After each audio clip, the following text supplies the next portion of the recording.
Hello everyone, मेरा नाम अनुज है और आप लोगों का स्वागत है हमारे YouTube channel higher studies with Anuj. जैसे कि मैंने बताया था कि आप लोगों को इम्पोर्टेंट टॉपिक्स करवाए जाएंगे पॉलिटिकल साइंस के CUET UG के, तो उसके तहत मैं लाया हूँ इस एक नया वीडियो। इस वीडियो में आप लोगों को 3 चीज़ें बताई जाएगी। पहला, जो प्रेसिडेंट ऑफ इंडिया की क्रोनोलॉजिकल ऑर्डर को बताया जाएगा, जिससे 1 मार्क के क्वेश्चन बनते हैं। दूसरा, प्राइम मिनिस्टर की क्रोनोलॉजिकल ऑर्डर को बताया जाएगा, जिससे 1 क्वेश्चन बनते हैं। और तीसरा, कोल्ड वॉर इवेंट को बताया जाएगा, जिससे 2 या 3 क्वेश्चन बनते हैं। और चौथा, आपको एक आइडिया दे दिया जाएगा USSR के प्रेसिडेंट के, फॉर्मर प्रेसिडेंट के बारे में, और जो अभी प्रेजेंट प्रेसिडेंट है, और उसके कुछ जो इम्पोर्टेंट काम है, जिससे 1 क्वेश्चन बनते हैं। बेसिकली आपको 3, 4, 5, 6 क्वेश्चन जो है, बेसिकली 6 क्वेश्चन की तैयारी इस वीडियो से आपकी हो जाएगी, अगर आप इसके सारे क्वेश्चन को अच्छे से याद कर लेते हैं तो पहला, प्रेसिडेंट से रिलेटेड 1 क्वेश्चन बनते हैं, प्राइम मिनिस्टर से related 1 question, cold war event बहुत ही ज़्यादा इंपॉर्टेंट है, 2 से 3 क्वेश्चन हर ईयर बनते हैं, और USSR 1 क्वेश्चन बनते हैं। तो हम लोग देखते हैं आगे क्या क्या इस वीडियो में है। Okay, so president of India के क्रोनोलॉजिकल ऑर्डर को समझते हैं। हमारा जो पहला प्रेसिडेंट हुआ था वो हुए थे कौन? तो डॉक्टर राजेंद्र प्रसाद। इसके टर्म्स याद रखने हैं, 1950 से 1962 तक रहते हैं। सेकेंड प्रेसिडेंट सर्वपल्ली राधाकृष्णन, 1962 से 1967 तक रहते हैं, जो हमारे फर्स्ट वाइस प्रेसिडेंट थे। ठीक है, तो ये बातें याद रखनी है। थर्ड, डॉक्टर जाकिर हुसैन जो है 1967 से 69 के बीच में रहते हैं। फिर वह वेंकटा गिरी जो है वो 1969 से 1974 तक रहते हैं। नेक्स्ट है फखरुद्दीन अली अहमद जो है वो 1974 से 1977 के बीच में रहते हैं। नीलम संजीव रेड्डी जो है 1977 से 1982 के बीच में रहते हैं। आपको ऑर्डर में याद रख लेना है, क्योंकि क्वेश्चन जो पूछे जाते हैं ना, वो पूछे जाते हैं कि कितने नंबर के ये प्रेसिडेंट थे। तो ये 6th नंबर के प्रेसिडेंट थे। 7th नंबर के प्रेसिडेंट कौन बनते? ज्ञानी जैल सिंह बनते हैं। ओके, यहाँ से आई थिंक नंबर गलत हो चुका है, ये 7th नंबर के प्रेसिडेंट बनते हैं। उसके बाद 8 नंबर के जो प्रेसिडेंट बनते हैं वो रामास्वामी वेंकटरमन रहते हैं, 1987 से 1992 तक रहते हैं। फिर 9th नंबर के जो प्रेसिडेंट आपके रहते हैं वो डॉक्टर शंकर दयाल शर्मा रहते हैं। फिर 10 नंबर के जो प्रेसिडेंट रहते हैं वो KR नारायण रहते हैं, 1997 से 2002 तक। और 11 नंबर के जो प्रेसिडेंट रहते हैं वो डॉक्टर APJ अब्दुल कलाम रहते हैं, 2002 से 2007 तक। एंड प्रतिभा पाटिल जो है वो 2007 से लेकर 2012 तक रहते हैं, 12 नंबर के प्रेसिडेंट। और 13 नंबर के प्रेसिडेंट जो है प्रणब मुखर्जी 2012 से 2017 तक रहते हैं। और 14 नंबर के जो प्रेसिडेंट रहते हैं वो रामनाथ कोविंद रहते हैं, 2017 से 2022 तक। और 15 नंबर के प्रेसिडेंट हमारे जो अभी के प्रेजेंट प्रेसिडेंट हैं वो द्रौपदी मुर्मू रहते हैं, 2022 से अभी प्रेजेंट तक। ओके, तो ये सारे प्रेसिडेंट के क्रोनोलॉजिकल ऑर्डर है। अगर आपको ये PDF चाहिए तो मेरे WhatsApp नंबर 8287233493 पे आप लोग कॉल कर लेना, या आप मैसेज डाल देना, मैं आपको ये PDF डाल दूंगा। ओके, और इस PDF में जितनी भी चीज़ें बहुत ही ज़्यादा आपकी एग्जाम पॉइंट ऑफ व्यू से बहुत ही ज़्यादा इंपॉर्टेंट है। नेक्स्ट हमारा जो रहता है प्राइम मिनिस्टर के क्रोनोलॉजिकल ऑर्डर को समझते हैं। पहले जो प्राइम मिनिस्टर, हमारे first prime minister of India जो रहते हैं वो जवाहरलाल नेहरू रहते हैं, 1947 से 1964 तक। फिर गुलजारी लाल नंदा रहते हैं, 1964 तक रहते हैं, इसको टेम्पररी बनाया गया था। ओके, इसके अलावा थर्ड लाल बहादुर शास्त्री 1964 से 66 तक रहते हैं। फिर गुलजारी लाल नंदा को फिर टेम्पररी बनाया जाता है। और उसके बाद इंदिरा गांधी जी आती है 1966 से 1977 तक। इसके अलावा मोरारजी देसाई 1977 से 1979 तक रहते हैं। फिर 1979 से 1980 के 1 ईयर के लिए चरण सिंह बनते हैं। फिर इंदिरा गांधी जी आती है और 1980 से 84 तक फिर रहते हैं। फिर 1984 से 89 के बीच में रहते हैं राजीव गांधी जी। इसके अलावा VP सिंह 1989 से 1990 तक, चंद्रशेखर 1990 से 1991 तक, फिर पीवी नरसिम्हा राव जो 12वें नंबर के प्राइम मिनिस्टर रहते हैं, वो 1991 से 1996 तक रहते हैं। अटल बिहारी वाजपेयी 1996 बहुत ही शॉर्ट टर्म के लिए बना था। इसके अलावा 14 नंबर के प्राइम मिनिस्टर जो होते हैं एच.डी. देवगौड़े होते हैं, 1996 से 1997 तक रहते हैं। आई.के. गुजराल 1997 से 1998 तक रहते हैं। अटल बिहारी वाजपेयी फिर से पावर में आते हैं और इसमें 5 साल वो कंप्लीट करते हैं 1998 से 2004 तक। फिर मनमोहन सिंह आते हैं और वो रहते हैं 2004 से 2014 तक। और उसके बाद हमारे प्यारे मोदी जी आते हैं 18 नंबर के प्राइम मिनिस्टर बन के, और 2014 से लेके अभी तक प्राइम मिनिस्टर बने हैं। मतलब ऑलमोस्ट 1 डिकेड जो है ये रहते हैं। इसके अलावा अभी भी बने हुए हैं हमारे प्राइम मिनिस्टर। ओके, तो ये सारे प्राइम मिनिस्टर, जिससे एक क्वेश्चन आपका श्योर है कि पूछा ही जाता है। तो प्रेसिडेंट से, प्राइम मिनिस्टर से, ये दोनों टॉपिक कंप्लीट होता है। इसके अलावा हम लोग आते हैं जो मोस्ट इंपॉर्टेंट टॉपिक है, cold war events. Cold war event से 2 या 3 क्वेश्चन तो बनते ही बनते हैं, हर ईयर बनते हैं। आप लोग इसको ध्यान में रखोगे। पहला हम लोग देखते हैं 1945 में क्या होता है, याल्टा कॉन्फ्रेंस होता है। 1945 में याल्टा कॉन्फ्रेंस होता है, जिसमें क्या होता है, यूएसए, यूके और यूएसएसआर ने पोस्ट वॉर यूरोप का प्लान बनाया। जर्मनी को डिवाइड करने का डिसीजन इसी में लिया गया। बेसिकली यूएसए जो है, यूके जो है और यूएसएसआर जो है, जो अभी का रसिया है, ये तीनों ने यूरोप का प्लान बनाया कि यूरोप को कैसे रूल किया जाएगा, यूरोप को किस तरह से ट्रीट किया जाएगा। और फिर जर्मनी को डिवाइड करने का भी प्लान बनाया गया, जिसमें बर्लिन वॉल बनाया जाता है आगे चल के। ठीक है, तो ये पहला याद रखोगे, याल्टा कॉन्फ्रेंस। आपसे क्वेश्चन ऐसे पूछा जाता है कि याल्टा कॉन्फ्रेंस किस ईयर में हुआ था, तो 1945 में। यानी तो क्रोनोलॉजिकल अरेंज करने के लिए दे दिया जाता है। आपको 3-4 इवेंट्स दे देंगे और उस इवेंट्स को क्रोनोलॉजिकल फॉर्म में अरेंज करना है। तो ये सारी चीज़ें आपको हेल्प करेगी। तो पहली बात है याल्टा कॉन्फ्रेंस 1945। कंटेक्स्ट आपको याद रखना है, इसलिए क्योंकि ऑप्शन को एलिमिनेट करने में आपको आसानी होगी। पहला हो गया। दूसरा हम लोग बात करते हैं 1945 पोस्टडम कॉन्फ्रेंस। पोस्टडम कॉन्फ्रेंस 1945 में होता है। इसमें बेसिकली क्या था, टेंशन स्टार्ट बिटवीन ट्रूमन और स्टालिन के बीच में टेंशन स्टार्ट होता है, और इसी को पोस्टडम कॉन्फ्रेंस को ही हम लोग कोल्ड वॉर की बिगनिंग मान सकते हैं। तो 1945 में पोस्टडम कॉन्फ्रेंस हुआ था और इसी कॉन्फ्रेंस को कोल्ड वॉर की बिगनिंग मानेंगे। 1947 में ट्रूमन डॉक्ट्रिन आया था, और ट्रूमन डॉक्ट्रिन में बताया गया कि यूएसए ने कम्युनिज्म रोकने का प्रॉमिस किया, क्योंकि यूएसए का मानना ये था कि अगर ये एक स्टेट में कहीं पे भी फैलेगा ना, तो धीरे धीरे फैलते फैलते पूरा वर्ल्ड में फैलना स्टार्ट हो जाएगा। तो इसको रोकने के लिए ट्रूमन डॉक्ट्रिन लाया गया और ग्रीस और टर्की को हेल्प पहुंचाया था। ठीक है ना, किसने, यूएसए ने। नेक्स्ट क्वेश्चन है, नेक्स्ट टॉप पॉइंट है 1947 में मार्शल प्लान आया था। इंपॉर्टेंट है मार्शल प्लान। मार्शल प्लान बार बार आपके एग्जाम में पूछे गए हैं कि मार्शल प्लान कब आया था 1947 में। अगर किस लिए आया था, तो यूरोप में फाइनेंशियल हेल्प पहुंचाने के लिए, यूरोप को फाइनेंशियल हेल्प पहुंचाने के लिए मार्शल प्लान आया था, जिसका यूएसएसआर जो था वो अगेंस्ट में था। वो यूएसएसआर जो था वो किस अगेंस्ट में था, मार्शल प्लान का।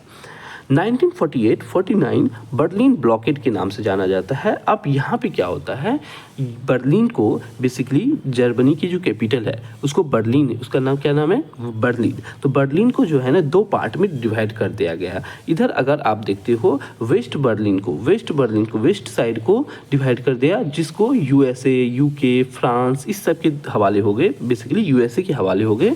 और ईस्ट जर्मनी जो है वो बेसिकली यूएसएसआर के हवाले हो गए। तो ईस्ट जर्मनी को कौन रूल कर रहा था, यूएसएसआर, और वेस्ट जर्मनी को ये नाटो सेना चला रही थी। ओके, नेक्स्ट, तो बर्लिन ब्लॉकेड याद रखना, बर्लिन ब्लॉकेड 1948 में होता है। 1949 में नेटो फॉर्मेशन होता है। कब होता है, 1949 में नेटो फॉर्मेशन। इंपॉर्टेंट है, नेटो फॉर्मेशन कब होता है, 1949 में। जब मैं और इम्पोर्टेंट ऑर्गेनाइजेशन की वीडियो लाऊंगा, उसमें नाटो के कौन कौन मेंबर्स स्टेट्स है, कौन कौन रिसेंट ज्वाइनिंग मेंबर्स है, वो सारे बताऊंगा। तो अभी समझ लेते हैं 1949 में नाटो फॉर्मेशन होता है। इसके अलावा चाइनीज़ रेवोल्यूशन भी होता है और चाइनीज़ रेवोल्यूशन माओ जेडोंग पावर में आता है। कहाँ में? चाइना में माओ जेडोंग पावर में आता है, क्योंकि इसमें नेशनलिस्ट और कम्युनिस्ट के बीच में लड़ाई हुआ था चाइना में, जिसमें कम्युनिस्ट जीतता है और माओ जेडोंग फिर पावर में आता है। यही क्या था? चाइनीज़ रेवोल्यूशन था। अब याद रखना है 1950 से 53 के बहुत ही इंपॉर्टेंट वॉर हुआ था, कोरियन वॉर। कोरियन वॉर में देखा गया था किस तरह से ये दोनों पावर यूएसए और यूएसएसआर आमने सामने आ सकते हैं। तो कोरियन वॉर में कोरिया को डिवाइड कर दिया गया, और कोरिया को डिवाइड किया गया तो नॉर्थ कोरिया और south Korea. Basically north Korea और साउथ कोरिया जो था, इसमें लड़ाई होना स्टार्ट होता है। और यहाँ से बनता है कि नॉर्थ कोरिया जो है उसको कौन हेल्प कर रहा था? तो नॉर्थ कोरिया को जो हेल्प करता है वो यूएसएसआर होता है, और साउथ कोरिया को कौन हेल्प करता है? यूएसए। अभी भी वही चीज़ें चल रही है कि यूएसए साउथ कोरिया को हेल्प करता है, जो साउथ कोरिया बहुत ही ज़्यादा कैपिटलिज्म आइडियोलॉजी को फॉलो अप करता है। नॉर्थ कोरिया यूएसएसआर जिसको हेल्प कर रहा था वो कम्युनिज्म आइडियोलॉजी को अभी भी फॉलो कर रहा है और पहले भी करता था। ठीक है, हम लोग आगे आते हैं 1955। ईयर इंपॉर्टेंट है, ईयर ध्यान में रखना। कोरियन वॉर 1950 से 53। नेक्स्ट होता है 1955। जैसे ये लोग नाटो बनाया, उसी तरह से यूएसएसआर ने क्या किया? वार्सा पैक्ट साइन किया बहुत सारे कंट्री के साथ, जिसमें सारे यूएसएसआर कंट्री मेंबर्स थे, और वार्सा पैक्ट 1955 में आता है। और 1956 में हंगरियन रेवोल्यूशन होता है और उसको सप्रेस कर दिया जाता है यूएसएसआर के द्वारा। 1956 याद रखना, 1956 हंगरियन रेवोल्यूशन होता है। नेक्स्ट 1957 स्पुतनिक लॉन्च होता है। स्पुतनिक फर्स्ट स्पेस मिशन जो लॉन्च किया गया था वो यूएसएसआर के द्वारा लॉन्च किया गया था, और उसका क्या नाम था? स्पुतनिक। और स्पुतनिक 1957 में लॉन्च किया जाता है। 1961 बर्लिन वॉल कंस्ट्रक्शन होता है। याद रखना है 1961 में बर्लिन वॉल कंस्ट्रक्शन, और इससे क्या हो जाता है? वेस्ट और ईस्ट जर्मनी एक दूसरे से डिवाइडेड हो जाते हैं। नेक्स्ट 1962, और ये बहुत ही ज़्यादा इम्पॉर्टेंट इवेंट होता है कोल्ड वॉर एरा में। 1962 क्यूबन मिसाइल क्राइसिस कब होता है? 1962 क्यों होता है? तो क्यूबन मिसाइल क्राइसिस में फर्स्ट टाइम न्यूक्लियर वॉरफेयर होने का संभावना बहुत ही ज़्यादा था। जैसे क्यूबा में यूएसएसआर के द्वारा न्यूक्लियर लोडेड मिसाइल लगा दिए जाते हैं यूएसए के सामने, और यूएसए फिर क्या करता है? वेस्ट यूरोप में अपना न्यूक्लियर वॉरहेड मिसाइल्स लगा देते हैं यूएसएसआर के सामने। और यहाँ से बहुत ही ज़्यादा खतरा था कि अब क्यूबन मिसाइल क्राइसिस में जो है न्यूक्लियर वॉर होने का बहुत ही ज़्यादा संभावना था। तो याद रखना है ईयर को 1962। सो 1962 बहुत ही ज़्यादा इम्पोर्टेंट ईयर है। अच्छा, इसमें याद आप ये भी रख देना कि केनेडी और निकिता कुर्बाचेव और केनेडी जो था इम्पोर्टेंट लीडर था इसमें। तो केनेडी और निकिता कुर्बाचेव बहुत ही ज़्यादा इम्पोर्टेंट क्यों हो जाते हैं? क्योंकि इसी के समय में क्यूबन मिसाइल क्राइसिस हुआ था 1962 में। इम्पोर्टेंट है, याद रखना है। नेक्स्ट पॉइंट 1965 से 1975 के बीच में वियतनाम वॉर हुआ था। बेसिकली वियतनाम में जो है ना यूएसए का इंटरवेंशन था। यूएसए चाह रहा था कि यहाँ पे कम्युनिज्म स्प्रेड ना हो, तो स्प्रेड ना होने की वजह से यहाँ पे यूएसए का इंटरवेंशन होता है, और लेकिन यूएसए की डिफीट हो जाती है और कम्युनिज्म यहाँ पे स्प्रेड कर जाता है। तो वियतनाम वॉर 1965 से 1975 तक इम्पॉर्टेंट है, याद रखना है। फिर 1968 वाला सिचुएशन बहुत ही कुछ नहीं है। इसके अलावा जो है आपको सॉल्ट फर्स्ट ट्रीटी, ये यहाँ से स्टार्ट होता है कि न्यूक्लियर वेपन्स को कंट्रोल किया जाए। यहाँ से थोड़ी बहुत बातचीत स्टार्ट होती है कि हम लोग को न्यूक्लियर वेपन को कंट्रोल करना चाहिए। तो सॉल्ट फर्स्ट ट्रीटी 1972 में होता है, और न्यूक्लियर वेपन्स को कंट्रोल करने के लिए ये ट्रीटी स्टार्ट किया जाता है। आपसे क्वेश्चन में भी स्टार्ट ट्रीटी के बारे में पूछा है, तो बेसिकली सॉल्ट फर्स्ट ट्रीटी पूछ सकता है। तो 1972 न्यूक्लियर वेपन कंट्रोल स्टार्ट होता है। 1979 में क्या होता है, सोवियत का इन्वेजन होता है अफगानिस्तान में। याद रखना है, सोवियत इन्वेजन जो होता है अफगानिस्तान में 1979 में होता है। ओके, और यहीं पे यूएसए क्या करता है, मुजाहिदीन जो है, जिसको अभी टेररिस्ट ऑर्गेनाइजेशन यूएसए के द्वारा डिक्लेयर किया जाता है, इसी को सपोर्ट किया था 1979 में यूएसएसआर के खिलाफ लड़ने के लिए। तो समझ रहे हो, जो भी टेररिस्ट ऑर्गेनाइजेशन है ना, यही सुपर पावर के द्वारा बनाए गए हैं, और अभी उस टेररिस्ट ऑर्गेनाइजेशन से अगर इसके विश फुलफिल नहीं हो रहे हैं, डिज़ायर फुलफिल नहीं हो रहे हैं, तो ये इसको टेररिस्ट ऑर्गेनाइजेशन डिक्लेयर कर रहे हैं। तो मुजाहिदीन जो है यूएसए इसको सपोर्ट किया था, और 1979 में अफगानिस्तान में यूएसएसआर का इन्वेजन हुआ था। ओके, नेक्स्ट है 1987 का आईएनएफ ट्रीटी, इंपॉर्टेंट नहीं है। 1989 बहुत ही ज़्यादा इंपॉर्टेंट है, फॉल ऑफ बर्लिन वॉल, जिसमें क्या होता है, कोल्ड वॉर खत्म होने का सिंबल, बहुत बड़ा सिंबल था। तो बेसिकली आपको याद रखना है 1989 फॉल ऑफ बर्लिन वॉल होता है, और 1991 में फाइनली क्या होता है, कोल्ड वॉर ऑफिशियली ख़त्म होता है और यूएसएसआर कोलैप्स हो जाता है, और उससे 14 स्टेट बनते हैं। 14 स्टेट सामने आते हैं यूएसएसआर से बन के, और फिर यूएसए जो है उसका मोनोपोली पूरे वर्ल्ड में स्टार्ट रहता है, मोनोपोली पूरे वर्ल्ड में रहता है। ओके, 1991 से। लेकिन फिर 2001 में थोड़ा ब्रेकडाउन आ जाता है इसके मोनोपोली में, क्योंकि टेररिस्ट अटैक होता है यूएसए पे, फर्स्ट टाइम होता है हिस्ट्री में। इसके अलावा 2001 के बाद से 2007-8 में फाइनेंशियल क्राइसिस आता है, तो धीरे धीरे यूएसए का जो है मोनोपोली ख़त्म होने लगता है। तो वर्ल्ड से मोनोपोली, अभी क्या है, हमारा वर्ल्ड जो है मल्टीपोलर सिस्टम में चला गया है। तो कोल्ड वॉर इवेंट्स जो है बेसिकली 1991 में होता है, और 1991 में सोवियत यूनियन का डिसोल्यूशन खत्म हो जाता है। ये पूरा कोल्ड वॉर इवेंट्स है। इससे हर ईयर 2 से 3 क्वेश्चन बनते हैं, आप ध्यान में रखोगे। ओके, अब हम लोग एक झलक इसको मार लेते हैं। ये इंपॉर्टेंट इसलिए है क्योंकि कोल्ड वॉर इवेंट्स में क्या होता है, कभी कभी रिलेट करके सोवियत लीडर्स के कुछ पर्सनैलिटी से क्वेश्चन आ जाते हैं। जैसे लेनिन के बारे में अगर बात करें, तो लेनिन जो है वो बोल्शेविक रेवोल्यूशन लीड किए थे। इसके अलावा सोवियत यूनियन को 1922 में फाउंड किए थे।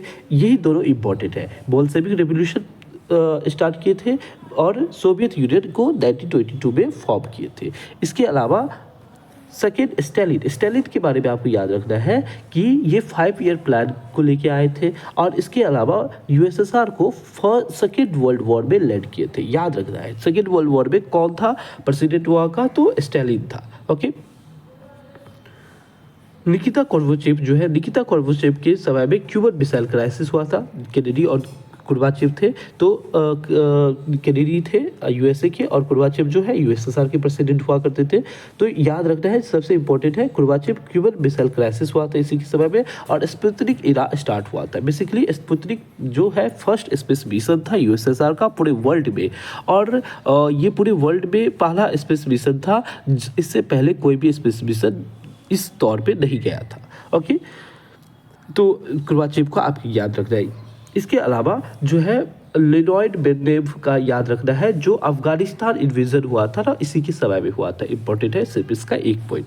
इसके अलावा गोर्बाचेव का याद रखना है। गोर्बाचेव जो है ना, कोल्ड वॉर खत्म हुआ था, कोल्ड वॉर का टेंशन जो है ना, इसी के समय में खत्म होना स्टार्ट हो गया। और 2 वर्ड बहुत ही ज़्यादा पूछे जाते हैं, 2 वर्ड, इसे 2 रिफॉर्म लाए थे। कौन कौन रिफॉर्म था, एक ग्लासनोस्ट और एक पिस्टोरिका और ग्लासनोट का मतलब क्या होता है, ओपननेस। कभी कभी वर्ड डाल के आपसे पूछा जाता है कि इस वर्ड का मीनिंग क्या होगा, तो ग्लासनोट का मीनिंग क्या है, ओपननेस, और पिस्टोरिका का मीनिंग क्या होता है, रिफॉर्म। तो याद रखना है, मिखाइल गोर्बाचेव जो है, ये कोल्ड वॉर इवेंट इसी से खत्म होता है, सोवियत यूनियन का डिसोल्यूशन इसी के समय में होता है। इसके अलावा ग्लासनोट और पेस्टोरिका 2 वर्ड आते हैं सामने। ग्लासनोट मतलब ओपननेस होता है, पेस्टोरिका मतलब रिफॉर्म होता है। तो ये इंपॉर्टेंट है, मिखाइल गोर्बाचेव के सारे पॉइंट को आपको ध्यान में रखना है। ठीक है, नेक्स्ट हम लोग बात कर लेते हैं येलस्टीन के बारे में। येलस्टीन जो है फर्स्ट प्रेसिडेंट ऑफ रसिया रहते हैं after the dissolution of USSR. तो रसिया का जो फर्स्ट प्रेसिडेंट कौन बनता है, येलस्टीन बनता है, और फिर यहाँ से नई कॉन्स्टिट्यूशन बनता है 1993 में। फिर व्लादिमीर पुतिन के बारे में बात कर लेते हैं। व्लादिमीर पुतिन तो स्ट्रॉन्ग सेंट्रल पावर बनाते हैं, और फिर ये धीरे धीरे अपनी इकोनॉमी को आगे बढ़ाते हैं। फिर डिमिट्री जो है, डिमिट्री का कुछ ज़्यादा योगदान रहता नहीं है, लेकिन इसका एक ही बात याद रखना है, रसिया जॉर्जिया वॉर होता है। ये सब पूछा नहीं जाता है, लेकिन रसिया जॉर्जिया वॉर की तरह आप याद रखोगे इसको। फिर लास्ट जो है व्लादिमीर पुतिन अभी तक 2012 से जो अभी तक कंटिन्यू कर रहे हैं, ये 2034 तक आई थिंक ये कॉन्स्टिट्यूशन में चेंज किया था और 2034-35 तक अभी ये प्रेसिडेंट रहने वाले हैं। तो इसने यूक्रेन कॉन्फ्लिक्ट याद रखो कि यूक्रेन कॉन्फ्लिक्ट 2022 में स्टार्ट हुआ था। तो याद रखना है यूक्रेन कॉन्फ्लिक्ट कब हुआ था, 2022 में हुआ था और व्लादिमीर पुतिन के द्वारा स्टार्ट किया गया था। ओके, तो ये सारे कोल्ड वॉर इवेंट से जुड़े हुए प्रेसिडेंट के नाम है, रशियन प्रेसिडेंट के नाम है। इसको ध्यान में रखोगे ताकि कोल्ड वॉर के आपके एक भी क्वेश्चन छूट ना जाए। तो 2 से 3 क्वेश्चन हर ईयर कोल्ड वॉर के बनते हैं और अगर आपको बनाने हैं तो ये सारे cold war events plus president के नाम, यूएसएसआर प्रेसिडेंट के नाम आपको ध्यान में रखना होगा।